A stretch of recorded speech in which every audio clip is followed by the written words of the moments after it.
할렐루야! 우리는 복음을 믿습니다. 복음이란 것은 기쁜 소식을 뜻합니다. 우리가 어느 날 죄 가운데 있다가 우리를 해방하신다는 하나님의 기쁜 소식을 듣게 되었습니다. 기쁜 소식이란 것은 우리는 하나님의 구원의 일에 동참하지 못한다는 것을 말하기도 합니다. 우리는 그저 그 소식을 듣고 즐거워하며 감사하는 것이 우리가 할 수 있는 일의 전부라는 것입니다. 복음이라는 것은 하나님께서 만드셨고 그리고 하나님께서 준비해 놓으신 것입니다. 우리는 그것을 믿음으로 받아들이기만 하면 되는 것입니다. 오늘 그런 하나님의 크신 은혜와 그리고 하나님의 구원의 역사를 생각하시면서 오늘의 말씀을 한번 살펴보겠습니다. 오늘 우리에게 주시는 하나님의 말씀은 출애굽기 2장 1절에서 10절까지의 말씀입니다. 구약성경 82면에 있습니다. 제가 읽겠습니다. 레위 가족 중 한 사람이 가서 레위 여자에게 장가들어 그 여자가 임신하여 아들을 낳으니 그가 잘생긴 것을 보고 석 달 동안 그를 숨겼으나 더 숨길 수가 없게 되매 그를 위하여 갈대 상자를 가져다가 역청과 나무진을 칠하고 아이를 거기 담아 나일강가 갈대 사이에 두고 그의 누이가 어떻게 되는지를 알려고 멀리 섰더니 바로의 딸이 목욕하러 나일강으로 내려오고 시녀들은 나일강가를 거닐 때에 그가 갈대 사이에 상자를 보고 시녀를 보내어 가져다가 열고 그 아기를 보니 아기가 우는지라 그가 그를 불쌍히 여겨 이르되 이는 히브리 사람의 아이로다. 그의 누이가 바로의 딸에게 이르되 내가 가서 당신을 위하여 히브리 여인 중에서 유모를 불러다가 그 아이에게 젖을 먹이게 하리이까. 바로의 딸이 그에게 이르되 가라 하매 그 소녀가 가서 그 아기의 어머니를 불러오니 바로의 딸이 그에게 이르되 이 아기를 데려다가 나를 위하여 젖을 먹이라. 내가 그 삭을 주리라. 여인이 아기를 데려다가 젖을 먹이더니 그 아이가 자라매 바로의 딸에게로 데려가니 그가 그의 아들이 되니라. 그가 그의 이름을 모세라 하여 이르되 이는 내가 그를 물에서 건져내었음이라 하였더라. 아멘. 할렐루야. 주님의 크신 은혜와 평강이 우리 성은교회 모든 성도님들과 가득하기를 소망합니다. 오늘 본문은 어떻게 모세가 궁중에서 자라게 되었는지를 설명해 주고 있습니다. 모세는 본래 히브리인의 아이였습니다. 본문에서는 아버지와 어머니가 모두 레위 지파였다고 말해주고 있습니다. 하지만 성경은 그 부모의 이름에 대해서 말해주지 않습니다. 단지 레위 가족 중에 한 사람이 레위 여자에게 장가갔다라고만 말해주고 있습니다. 그러면서 그들이 이제 아이가 낳았는데 아이가 범상치 않은 기운을 가지고 태어났나 봅니다. 그래서 그들은 3달 동안 아이를 숨겨서 길렀습니다. 그리고 더 이상 아이를 숨길 수가 없었을 때에 그는 아이를 이제 내보내기로 작정했습니다. 아이를 갈대 상자에 넣어 두었습니다. 그리고 갈대가에 두었습니다. 그러자 그 아이는 바로의 딸이 목욕을 하러 올 때에 발견이 되었습니다. 그리고 마침내 그 아이는 살아나게 되었습니다. 재미있는 사실은 바로의 딸이 아이를 발견하게 될 때에 그 아이의 누이가 옆에 있었다는 사실입니다. 그러면서 그 누이는 준비된 유모가 있음을 알렸고 그리고 모세는 다시 부모님의 품에 들어오게 되었습니다. 성경은 어느 정도 자랄 때까지 부모님의 품에서 자라게 되었다라고 성경은 말해주고 있습니다. 사실 이 이야기는 우리가 너무나도 잘 알고 있는 이야기입니다. 그리고 우리가 봤을 때 너무나도 유명해서 쉽게 흘려듣기 쉬운 내용이기도 합니다. 이 이야기들을 자세히 살펴보면 수많은 우여곡절들과 우연과 그리고 또한 하나님의 섭리가 있음을 볼 수가 있습니다. 그런데 재미있는 것은 이 이야기가 등장하면서 어느 누구도 제대로 된 이름이 나오지 않는다는 것입니다. 아까 말씀드렸던 모세의 부모의 이름도 등장하지 않습니다. 그리고 바로의 딸이 누구인지 그리고 그 시녀가 누구이고 또한 이 모세의 누이가 누구인지에 대해서도 성경은 전혀 기록해 주지 않고 이름에 대해서 언급을 하지 않습니다. 하지만 본문의 마지막에 보면 유일하게 이름을 말해주는 내용이 있습니다. 우리 함께 10절의 말씀을 보겠습니다. 그 아이가 자라매 바로의 딸에게로 데려가니 그가 그의 아들이 되니라. 그가 그 이름을 모세라 하여 이르되 이는 내가 그를 물에서 건져내었음이라 하였더라. 아멘. 성경은 오직 물에서 건짐을 받은 그 아이에 대해서만 이야기를 해주고 있습니다. 그러면서 그 이름을 모세라고 말해줍니다. 모세라는 이름은 물에서 건져내었다는 뜻이 내포되어 있습니다. 그리고 바로의 딸은 자신이 모세를 물에서 건져냈다라고 설명합니다. 바로의 딸이 모세를 건져내었다고 말하는 이유가 있습니다. 당시에 수많은 남자아이들은 태어나자마자 그들은 나일 강가에 던져졌습니다. 이것은 바로의 명령이었습니다. 당시에 태어나는 수많은 남자아이들이 그렇게 강가 속으로 던져졌습니다.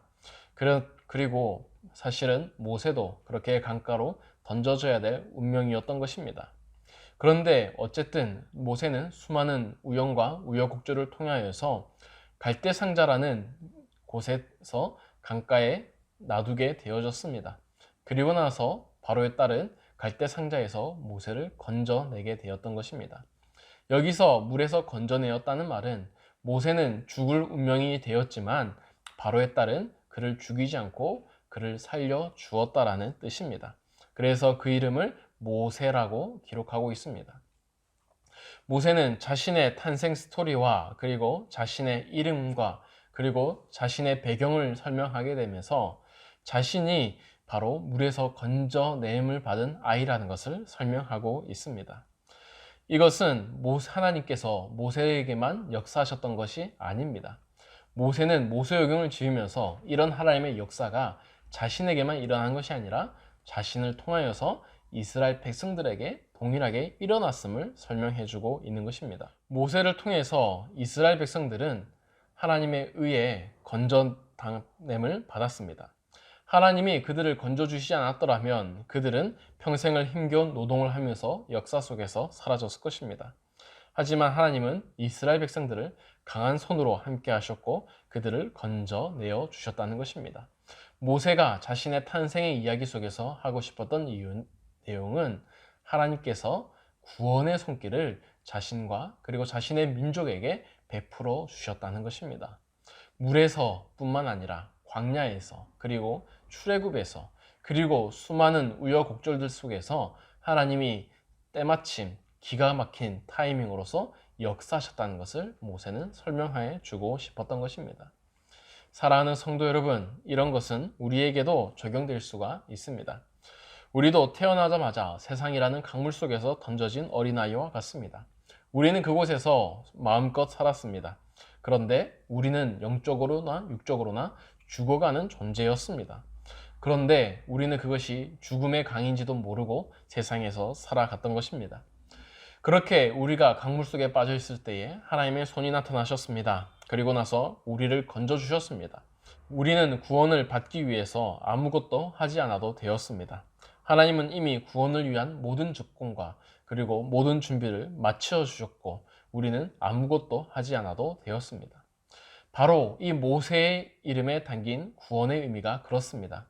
아무것도 할 수도 없고 그리고 운명이 정해져 버린 인생과 같지만 그곳에서 하나님의 섭리가 등장하더니 모든 것이 바뀌어졌다는 것입니다. 성경의 모든 이야기는 하나님의 구원의 이야기입니다. 그리고 인간은 믿음으로 구원에 동참할 뿐입니다. 우리가 하나님이 행하신 구원에 동참하기 위해서 할 수 있는 일은 아무것도 없습니다. 그저 우리가 믿으면 되고 은혜로 받으면 되는 것입니다. 하나님께서는 우리의 과거뿐만 아니라 현재 그리고 미래도 이미 다 정해 놓으시고 그 구원을 따라서 우리를 인도해 주고 있다고 성경은 말해주고 있습니다. 사랑하는 성도 여러분, 혹시 여러분은 구원을 받고 나서 여전히 세상에 살면서 무언가 부족함을 느끼고 있지는 않습니까? 아니면 나의 삶에서 더 채워야 될 무언가가 있다고 생각하지 않습니까? 아니면 하나님만 믿고 기다리기에는 너무나도 무기력해 보이는 모습이 실망하진 않습니까?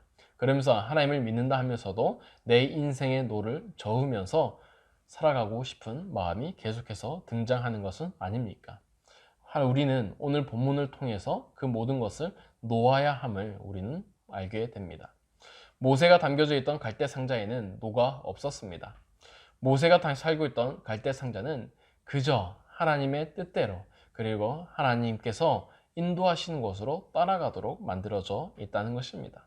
그리고 나서 하나님께서 역사하셨던 것입니다. 우리는 인생을 살아가면서 하나님의 주권을 믿어야 됩니다. 모든 것은 하나님의 뜻 안에 있고 하나님께서 이 땅을 그리고 나를 다스리고 계심을 믿어야 합니다.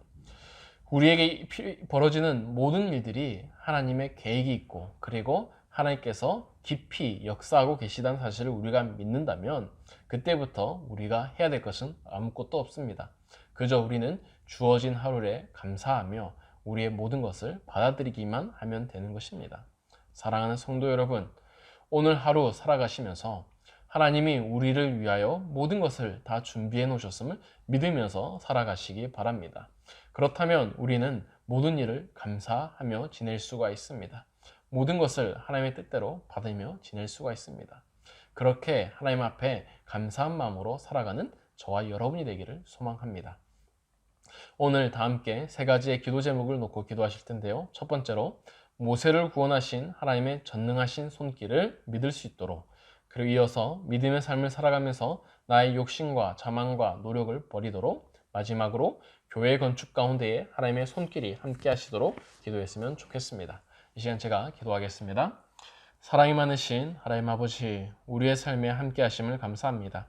우리도 인생이라는 강물 속에 정처 없이 떠내려가다가 주님으로부터 구원을 받은 자입니다. 그때 우리가 했던 일이라고는 아무것도 없습니다. 그저 하나님께서 우리를 위하여 모든 것을 준비해 놓으셨다는 것만 알고 있습니다. 주님, 우리가 이 모든 것을 내려놓고 하나님만 의지하게 하여 주시옵소서. 그래서 우리의 모든 삶 가운데 나타나는 하나님의 일들을, 하나님의 뜻들을 믿음으로 받아들이게 하여 주시고 세상 가운데에 걱정과 염려가 아닌 감사함과 평안으로만 가득하게 하여 주시옵소서. 그래서 우리의 삶 가운데에 마침내 하나님께서 마침표를 찍어 주실 것을 믿으면서 우리의 삶을 모두 인도해 나가실 하나님을 믿으면서 우리가 따라가게 하여 주시옵소서. 하나님, 오늘 하루도 함께 하실 걸 믿사오며 예수님 이름으로 기도드립니다. 아멘.